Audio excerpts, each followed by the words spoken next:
लोकसभा में बतौर नेता प्रतिपक्ष राहुल गांधी का प्रदर्शन कैसा है? बेहतरीन कहने वाले 24%, अच्छा कहने वाले 20%, औसत कहने वाले 18%। लेकिन उससे पहले हम आपको दिखा रहे हैं कि विपक्ष के नेताओं में कौन सबसे बेहतर उनको लगता है।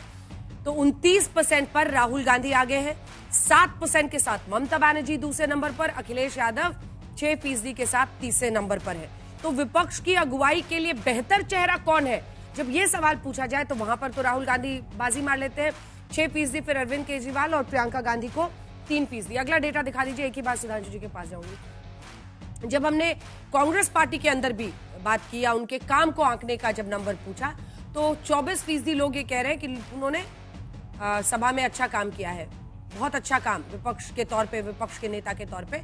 20% कह रहे हैं अच्छा, औसत कह रहे हैं 18, 17% कह रहे हैं खराब, और बहुत खराब कहने वाले भी 14% दिखाई दे रहे हैं। कांग्रेस के नेतृत्व के लिए सबसे बेहतर कौन? तो इसमें राहुल गांधी 36% पर आगे हैं, प्रियंका गांधी लेकिन सचिन पायलट को पीछे छोड़ गई हैं। पहली बार छोड़ी है मेरे हिसाब से, क्योंकि पहले सचिन पायलट दूसरे नंबर पर रहते थे, अब सचिन पायलट तीसरे नंबर पर चले गए हैं 7% के साथ, और प्रियंका गांधी 9% के साथ दूसरे नंबर पर 3%, शशि थरूर, मल्लिकार्जुन खड़गे 2%। तो विपक्ष के नेताओं में भी सुधांशु जी, जब जनता से पूछा जाता है, बस एक मिनट का वो सुधांशु जी से पूछेगा। मैं जो कह रहा था कि भाई राहुल गांधी को यही समय है, अगर जनता की आकांक्षा ये है कि वो ठोकर सीधा कहे कि हाँ मैं अपनी पार्टी के लिए जिम्मेदारी लेता हूँ।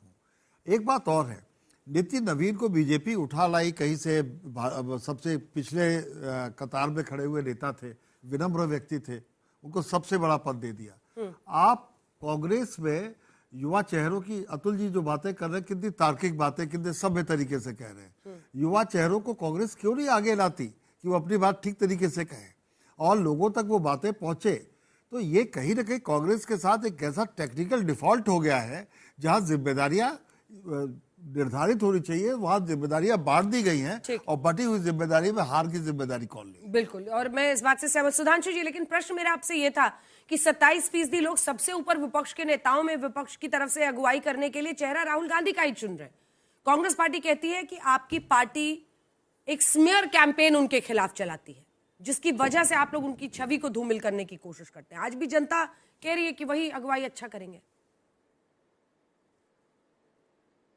देखिए, दो बातें थी। एक तो ये जो आपका सर्वेक्षण है, ये किन डेट से किन डेट्स के बीच का है, और ये जो आपने विपक्ष के नेताओं कहा, ये विपक्ष के वोटर्स के बीच में या यूजीसी वाला हंगामा नहीं हुआ था उसके पहले का है सर। 8 दिसंबर 2025 से लेकर 21 जनवरी 2026 के बीच का है। नहीं बसलो है। अच्छा, और ये जो आपने विपक्ष के नेताओं की ये बात कही है, ये विपक्ष के वोटर्स में है या जनरल पब्लिक के? इसमें सत्ता पक्ष प्रतिपक्ष दोनों जनरल राहुल गांधी को 27% लोग चाह रहे हैं। जनरल। ठीक, अब मेरा ये कहना है कि जो इसमें आपने सर्वे में दिखाया, यदि सर्वे को सही मान लें तो बहुत गंभीर प्रश्न खड़ा करता है। शशि थरूर जी अध्यक्ष का चुनाव लड़ना चाहते थे, मगर इशारा हो गया कि पीछे हट जाइए और खड़गे जी को आगे कर दीजिए। अब खड़गे जी 2% पे हैं, शशि थरूर 3% पे हैं, जबकि वो कोई ऐसी प्रोमिनेंट पोस्ट पे नहीं है। यह कांग्रेस के लिए गंभीरता का विषय है। यदि कोई भी व्यक्ति थोड़ा भी बढ़ता हुआ नजर आए, उसको आप जैसे किनारे करने का प्रयास करते हैं, यथार्थ क्या है देख लीजिए। और यदि खड़गे जी ने कहा कि वो हाई कमान कोई और है, तो ये सर्वे में साफ दिखाई पड़ रहा है। अब आपने कहा युवा नेतृत्व तो क्यों नहीं आगे करती, जो शशि शेखर जी ने कहा, भाई साहब कैसे आगे कर दें? वो एक ही युवा है जिसकी बार बार लॉन्चिंग करनी है।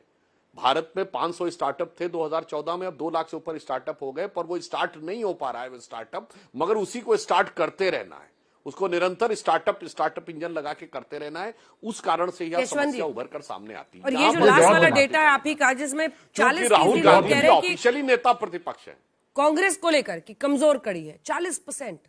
और एक बात बताएं आपको कि दर्शकों को शायद ये लगे कि ये 40% में बहुत बड़ा आंकड़ा शायद होगा जो भाजपा के समर्थकों का है। ऐसा नहीं है।